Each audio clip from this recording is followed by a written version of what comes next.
What's up, fellow gamers and duck content enjoyers? We are back with a new tier list for the patch 3.1b. And as a start, we just go over to our question of the day. Do you know how to pick up a duck? And if so, let me know in the comments below. Let's start with the top lane. Here we have Grace with the Hullbreaker build. This champion loves to put the opposition into the dirt. He loves pushing the wave from level 1 onwards and fighting. Given the priority he has in lane, he can just stomp the enemy and make life miserable. Once he completes the Hullbreaker, the game is basically over for the enemy champion, unless it's a Malphite, which turns the thing kind of annoying, but that's basically it. As the game goes on, he exerts so much pressure on the side lane that will draw anyone up there to just stop him. And if nobody goes there, he'll take down tower after tower, because Hullbreaker is a substantially broken item. Especially in the context of solo queue, unless your teammates are running at you and removing its bonuses from you, which happens quite a lot. Next up, we have our pick of the patch with Irelia. Here you'll be surprised, because this pick of the patch will appear a few times, by the way. So Irelia, having received a buff, is quite confusing because she wasn't only buffed personally as a champion, but also systematically by items. Now she is tankier, deals more damage, has less counterplay, and even if she messes up, it doesn't matter anymore, because killing her is substantially harder and her cooldowns are substantially lower, which makes everything more problematic. In the past, if you had missed one Q or one first ability, you're just done. Now you just don't care. You just get 4 stacks and then you beat up anything in your way, which is the biggest problem of this champion. And in a teamfight, all you have to do is throw your ult into at least 4 people and you have all your stacks you need. And you just spam your abilities and autocast everything and it will be enough. In the past, it wasn't like this, but it's up to you now to abuse it. And this is our full tier list for the Baron lane.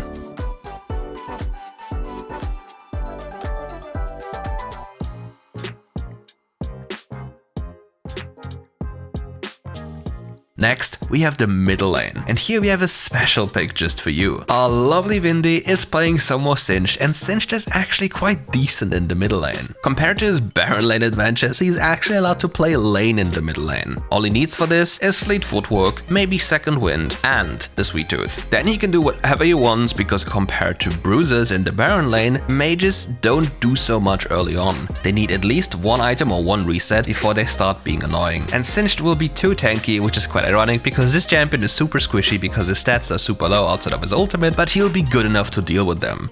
In an early skirmish, Singed is actually not that bad, simply because of his relocation, the fling. Flinging somebody out of position can be a huge game changer, and it's just helpful overall, because this champion is not that bad, especially if he gets to snowball. If Singed snowballs, we have a big problem, or you have a big problem. You won't be able to kill him, he'll be too tanky too fast because of his ultimate and the items he's going. He'll build health items that feature AP, while he's getting resistances from his ult. However, outside of his ult, he'll be super squishy, so you need to be very careful how you approach a fight. But if you spot the angle, you can just run through all of them, fling them around, and have a great time. And by the way, the passive is still bugged, so you'll get assists all over the board without doing anything for them.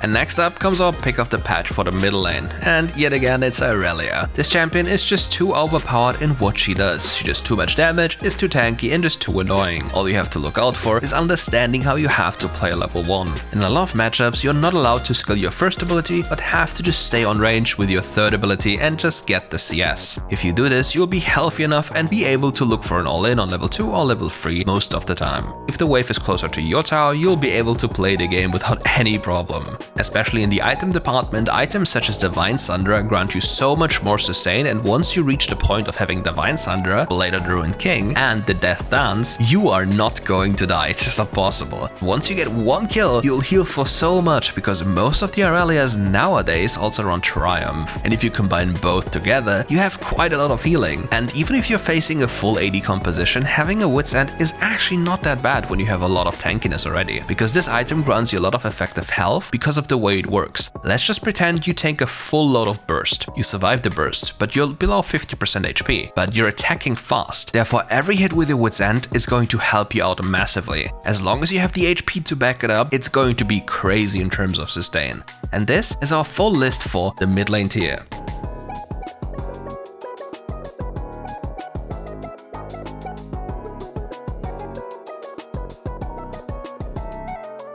Next up comes the jungle role, and yet again we have Irelia here. You know how it goes. For Irelia it's a bit special though. Irelia in the jungle position ideally starts with the Crocs. You might ask me why, and here's the reason. If you start with the Crocs, you can stack up your first ability and your passive quite easily. All you have to look out for is to conveniently kill them with your first ability. If you mess up, you massively slow down your clear speed, but since you're a melee champion, it won't matter on your very first clear. You will get those 3 camps cleared before Scuttle anyway, but being faster is always better. That is something you have to keep in mind. Next to this champion, we have Kha'Zix in the jungle. Kha'Zix is still absolutely broken and an abomination of a champion. If you want some elo fast, you should play this champion. For the jungle clear on Kha'Zix, there's usually 2 things you can do. Number 1, the typical full red side clear that gives you the most information into a transition into a scuttle crab. The other clear would be a 4-camp clear. This is very powerful if you're starting with your dragon lane and the dragon lane gives you a leash, primarily with a Kai'Sa or anything that has a lot of damage. That way you'll be able to do red buff, chickens,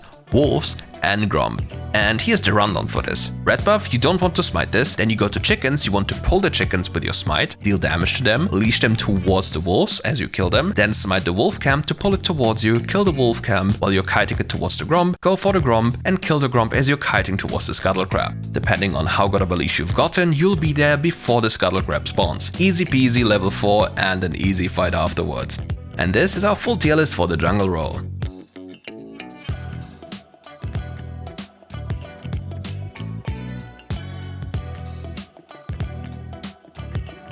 Next up on this list comes the AD carry role, and here we have Jinx as the pick of the patch. Jinx is quite overbearing with the newest changes to Stormrazor, especially if you pair her up with any enchanter. But here's the real deal about Jinx. Most people think that Jinx's laning phase is quite bad, but that's not true at all. It's just a player differential. If you have the mechanics to back it up, you can spot a lot of situations in which you can sneak in a rocket auto attack. Because you outrange all of the champions in this lane, you can just punish them for being worse than you. And every time you do this, you will establish an HP differential with which you are allowed to all in later on. Especially if you have a support, this becomes super powerful in the sense of having an enchanter next to you. If you have an Alistair, you'll most likely get bullied, but that's just how it goes. But as the game goes on and you just get one little reset, things will get crazy. You just run them down, gun them down, and a pentakill will just be around the corner super free. Next to the AD carry Jinx, we have another champion that is quite the solid staple in the dragon lane. It's not an AD carry but a mage, and here we have Orianna. Orianna features super high range, annoying damage, annoying poke, and super carry potential. And she makes life living hell for AD carries if she pays attention. The primary thing about AD carries against mages in bot lane is that the mages have the advantage if they understand what they're doing. Before their very first back, the AD carry is superior because of how the champion works. They have more base damage, they have higher base AD, and you understand what's going on. But if you keep the range and play it patient until your very first item or your first base, you'll quickly understand that the AD carry is soon outscaled and doomed to just die. Keep that in mind when you next play mages in the bottom lane. It's gonna save you. And this is our full list for the dragon lane.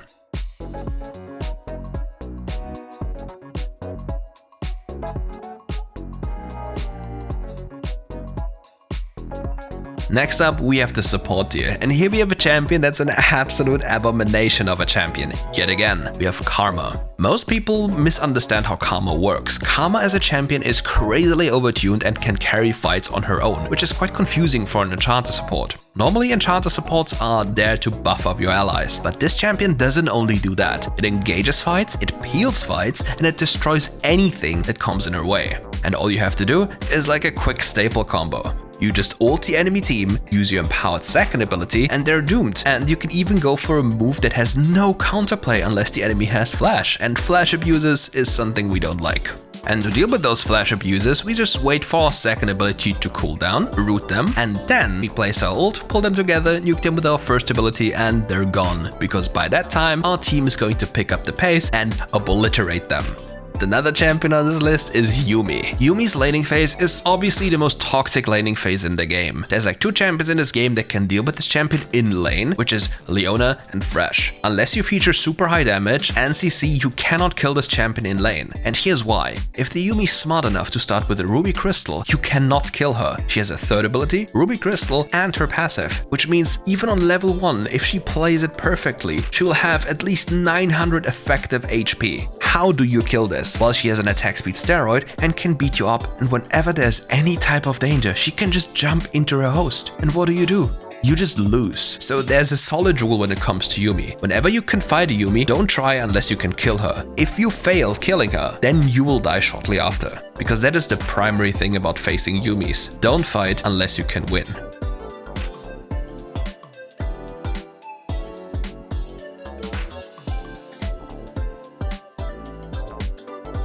And that's it for today's video. Thank you for watching and see you soon for more content.